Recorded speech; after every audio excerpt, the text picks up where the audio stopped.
2023년 1월 11일 0시 41분 오늘 방송을 한번 시작해 보겠습니다. 현재 S&P 500, 나스닥 모두 약보합 상태예요.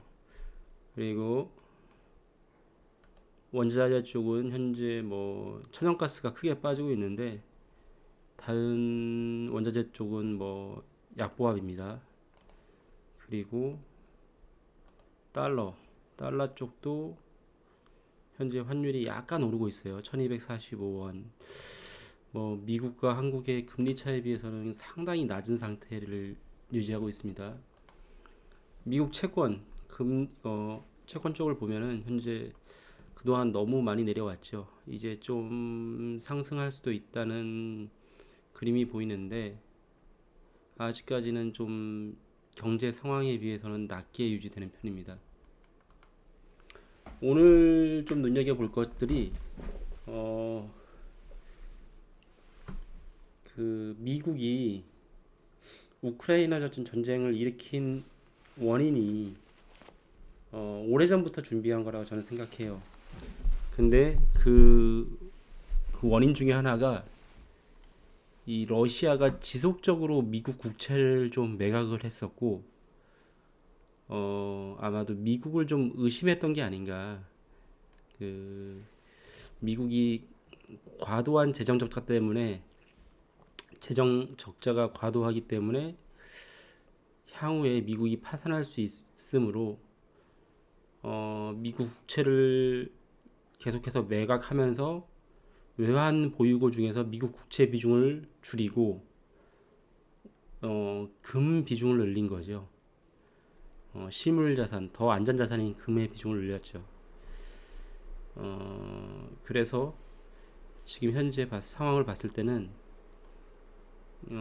중국도 또 이제 그 미국 국채 보유량을 많이 줄인 상태예요. 눈여겨 볼 상황이 페트로 달러 지고 페트로 위안 부상, 페트로 위안화가 부상한다. 에너지 패권 대이동. 달러가 기축통화인 이유가 우리 일상에서 가장 중요한 그 원유 결제 수단이 달러이기 때문에 그런 건데 중국이 지금 현재 러시아로부터 안정적으로 에너지를 싸게 공급받고 있어요. 중국이 상당한 그건 이점이거든요. 왜냐하면 러시아는 지금 현재 에너지를 서방 쪽에는 좀 원활하게 팔지 못하고 있기 때문에 중국에다가 싸게 팔 수 있죠. 다 땅이 붙어 있고 나라가 붙어 있고 그래서 위안화가 이제 에너지 거래 시장에서 중요한 통화가 된다면은 미국으로서는 지금 이거 대응을 해야 됩니다. 대응을 하지 않고 그냥 내버려 두면 이건 미국 기축 통화를 위협을 받는 거예요. 지금 사우디 쪽에도 지금 중국이 손을 벌리고 있고 이미 몇 번은 위안화로 거래를 했어요. 이게 위안화로 석유를 샀어요.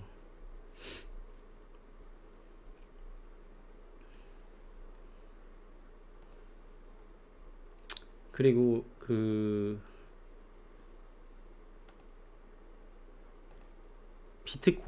비트코인으로 원유를 결제하는 시도, 러시아가 비트코인으로 원유 천연가스 결제 허용 고려 중. 이건 사실은 공신력이 있는 그렇게까지 큰 뉴스라고 볼 수도 있고 아닐 수도 있는데 BBC예요. BBC 뉴스니까 공신력이 좀 있긴 한데 러시아가 달러 현재로는 러시아 지금 현재 에너지를 미국으로도 수출을 하고 있어요. 하고 있기는. 근데 위안화, 달러 그리고 비트코인으로도 거래할 수 있다면서 이게 가능성을 시사했습니다. 그래서 비트코인 좀 이게 우습게 보면 안 돼요. 이거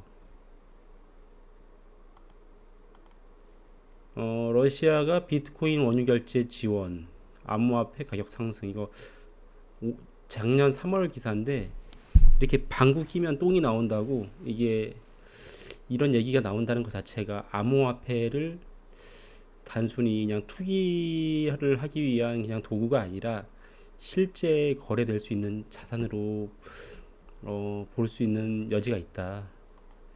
그리고 리플 CBDC 시장 선점 속도, 이 6월달 뉴스긴 한데 CBDC는 지금 많은 나라들이 시도하고 있어요. 센트럴 뱅크 디지털 커런시. 근데 여기 XRP 레저에서 실행 가능하고 소매 CBDC를 지원할 수 있는 애플리케이션 구축. XRP를 통해서 많은 이게 블록체인 기술을 해서 소액 결제, 해외 결제 등에 사용하겠다는 거예요.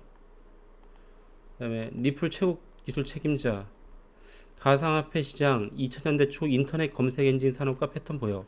그러니까 2000년대 IT 버블 이후에 이게 그때만 해도 뭐 이게 인터넷 검색 엔진이 뭐 어떻게 돈을 벌 수 있느냐 했는데 인터넷 검색 엔진에서 파생된 게 유튜브고 뭐 네이버 뭐 웹툰, 네이버 카페 뭐 이런 거로 파생이 됐단 말이에요. 그래서 뭐 거기서 카카오톡도 파생된 거고.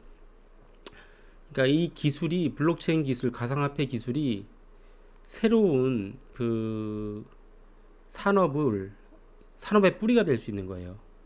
그러니까 인터넷 검색 이런 게 없었으면은 웹툰 아니면 뭐 저기 네이버 부동산, 네이버 카페, 뭐 네이버 결제, 네이버 페이 이런 게 나오기 힘들었단 말이에요. 근데 이런 가상화폐 블록체인 기술에서 파생될 수 있는 기술이 무궁무진하다는 거예요. 이거는 좀 눈여겨봐야 됩니다. 러시아 CBDC 통해 국제 결제 방안 열까?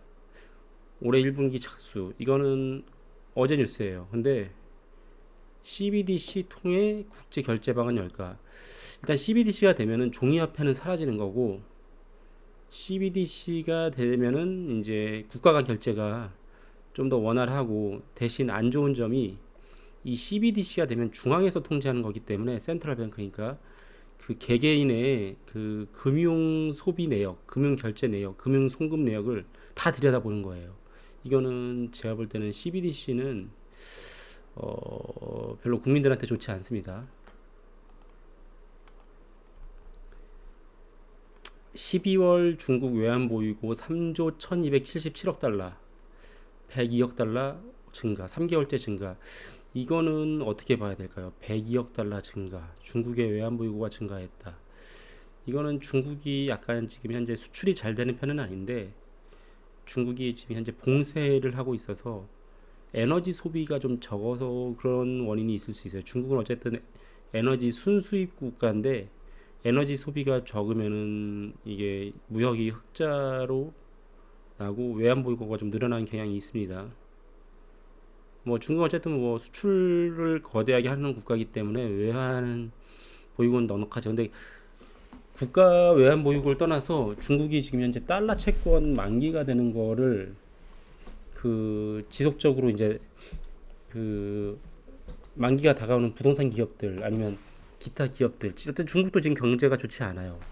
그래서 이런 것들이 하나의 트리거가 돼서 자산 시장에 안 좋은 영향을 끼칠 가능성은 있습니다. 더욱 가까워진 중국과 아르헨티나. 이 중국이 되게 머리가 되게 좋은 게 이게 어떻게 보면 리스크는 좀 있어요. 근데 좀 경제적으로 어려운 나라들한테 미국이 좀 외면하면서 신뢰를 잃고 있는 사이에 아르헨티나에다 손을 뻗쳐서 350억 위안을 이제 통화 수합을 해주면서 지금 아르헨티나는 심각한 하이퍼 인플레이션으로 고통받고 있는데 금융시장을 안정시키는데 중국이 도움을 준다면 서로 돈독해지는 거죠. 지금 아프리카 쪽은 중국이 많이 먹었어요. 지금 그래서 미국이 달러와 패권을 계속 유지하려면은 좀 어려운 나라들한테 신뢰를 얻고 달러에 대한 믿음을 줘야 되는데 도저히 달러를 기축통화로 해서는 경제가 너무 망가진다 싶으면은 이런 약속들도 이게 그 미국한테 등을 돌릴 수 있습니다. 그다음에 러시아 외환보유고 금의 비중이 달러화를 넘어섰다. 21년도 뉴스긴 하지만 러시아는 아는 거죠. 이게 미국이 결국에 이런 식으로 균형 재정을 하지 않고 계속해서 적자 구체 발행해서 그 채권 금리가 높아질 것 같으면 양자 완화해서 금리를 억지로 낮추고, 이거는 계속해서 쓸 수 있는 카드가 아니에요. 그렇기 때문에 진짜 안전자산은 금하고 은이거든요. 이런 거 그 실물 금을 많이 지금 비축해 놓고 있습니다. 지금 중국도 마찬가지예요. 미국이 이런 식으로 균형 재정을 하지 않고 달러화를 남발하게 되면은 달러 패권은 곧 끝난다는 거를 알고 있어요. 러시아 외환 보유고 현재 4위. 러시아 같은 경우에 지금 경제가 그렇게 어렵지 않아요. 전쟁을 일으키면서 오히려 러시아는 뭐 좋아졌다고 말하기는 어렵지만 그렇게 나빠진 게 없는데, 오히려 미국이 밑빠진 독에 물 붓기로 우크라이나에다가 돈을 쏟아붓고 있거든요. 이게 오히려 미국 경제를 좀 먹고 있습니다. 러시아 외환 보유고는 현재 이렇게 계속해서 뭐 이렇게 안정적으로 유지되고 있습니다. 이게 2022년 전쟁이 일어나면서 외환 보유 좀 감소하긴 했었는데, 지금 러시아 같은 경우에 중국과 돈독히 지내면서 미국을 견제하면은 뭐 얘네들은 자급자족이 되는 나라이기 때문에 식량도 많고, 그래서 뭐 큰 어려움 없을 거라 좀 보여져요. 그리고 이제 국내 부동산 얘기 좀 해줄게요. 국내 부동산 보증금 빼줄 테니 더 사세요. 역전세 난에 감액갱신 3배 급증. 그러니까 예전에는 작년까지만 해도 전세 가격이 너무 많이 뛰니까 더 많은 돈을 빌려다가 전세를 가격을 높여주면서 갱신을 했는데, 지금은 전세 가격이 감액갱신이거든요. 이 감액갱신 비중이 너무 높아요. 그러니까 집주인들이 돈을 돌려주면서 재계약을 하는 거란 말이에요. 근데 이게 1, 2천이면은 집주인도 그렇고 세입자도 그렇고 감액갱신 얘기를 안 해요. 지금 이 감액갱신 금액 크기가 이게 매우 큰 거예요. 감액갱신이 이게. 전세 수급 지수 2021년 8월 180.07. 이것도 미친 숫자인데 100이 기준인데, 180이란 거는 2021년 8월 달에 전세 구하기가 하늘의 별 따기였다는 얘기죠. 근데 지금 62.2. 62.2이면은 전세 매물 대비했을 때 세입자를 모셔야 된다는 얘기예요. 세입자 별로 없어요. 막상 구하려고 하면은 높은 금액으로는. 지금 금액이 그러니까 낮아질 수밖에 없고, 이거는 사실은 전세난이 지금 역전세난이에요. 전세난이 아니라 역전세난. 근데 서울에 내년 내후년 입주 물량이 진짜 많거든요. 이게 서울은 안 그래도 인구가 감소하는 도시고 나이가 많은 늙은 도시예요. 나이 많은 사람들이 사는 도시예요. 근데 거기에 역전세난에다가 강남에 입주 물량이 쏟아져요. 강남 쪽에 특히. 그러니까 이거는 역전세난은 내가 볼 때 2, 3년 간다. 그리고 진짜 부동산 유튜버들이 나쁜 놈들인 게, 서울에는 집 지을 땅이 없어요. 서울에 집이 모자라요. 모두가 서울에 살고 싶어요라는 개소리 하면서 서울 쪽에 집을 갭 투자를 하게끔 만들었어요. 서울에 집이 필요 없는 지방 사람들이 서울에 집 하나 정도 있어야지, 그래야지 안전자산이지 이러면서 막상 실수요가 아니라 높은 전세를 끼고 갭 투자를 많이 했어요. 서울에 집 사면 서울 불패다. 근데 서울이 막상 살아보면은 서울에 좀 대부분 지역들이 경기도보다 못해요. 이렇게 생활하기 불편하거든요. 길도 막히고 또 여러 가지 편의시설도 별로, 언덕이 많아요. 서울에 일단. 그런데 일단은 서울에다가 지금 현재 거품이 많이 끼어오는 상태인데, 이 역전세라는 것 자체가 금리가 2%대 대출금리에서 지금 5%, 6%대 대출금리이기 때문에 게다가 또 공급이 너무 많기 때문에 3기 신도시까지 만약에 진짜 일정 속도를 내서 지어지면은 이 전세 세입자 못 구하는 시기가 계속해서 더 길어질 가능성이 높습니다. 그리고 오늘 경제 지표를 보면은 지금 현재 장단기 금리 차는 여전히 마이너스 0.66이고요. 3개월 10년 마이너스 1.17. 이것도 되게 이상한 거예요. 단기 금리는 높고 장기 금리는 낮으면은 단기에 조달을 비싸게 돈을 빌려서 은행이 장기 대출, 미국은 철저하게 따르거든요. 미국은 10년 국채 금리가 부동산 대출 금리, 모기지 금리의 벤치마크이기 때문에 지금 미국은 부동산 경기는 안 좋을 수밖에 없어요. 대차 대조표도 아직까지는 8조 5천억 달러에서 크게 줄어들고 있진 않아요. 이거 8조 5천억 달러 깨질 것 같은데 한 2월 달 되면 8조 4천억대로 가겠죠. 그리고 하이힐드 스프레드도 뭐 아직까지 안정적으로 유지되고 있습니다. 이게 6월 말에 폭락장이었고 이 9월 달에도 폭락장이었잖아요. 그러니까 이게 하이힐드 스프레드가 위로 튀면은 그때는 이게 주식시장이 망가져요. 일단 소기업 조그만 회사들은 자금을 조달을 못 한다는 얘기니까. 실질 금리는 1.34. 지금 현재 공포와 탐욕 지수 같은 경우에는 현재 48.